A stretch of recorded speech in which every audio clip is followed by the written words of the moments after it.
جس قوم کے اوپر بھی ظلم ہوگا اس کے ساتھ ہم کھڑے رہیں گے. ہم صرف شہیدوں کی تنظیم نہیں ہے. کل ہم نے ایک واقعہ دیکھا کروڑی کے اندر ایک بندے کو فون کے اوپر بلایا کہ آپ آ کر اپنے پیسے لے جائیں اور پھر اس کے بعد اسے بے دردی کے ساتھ مار پیٹ کر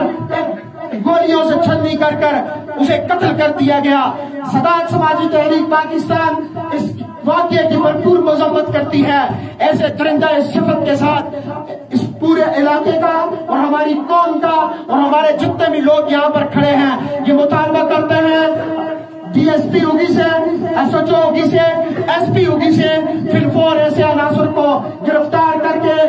قرار واقعہ سزا دی جائے. اگر یہ شخص گرفتار نہیں ہوتا تو میں اگلا انشاءاللہ العزیز اعلان کروں گا اور جو خودی کے اندر دم اعلان کریں گے اور تروڑی بھائیوں کے ساتھ جو ظلم ہوا ہے ہم اس کے خلاف ان کے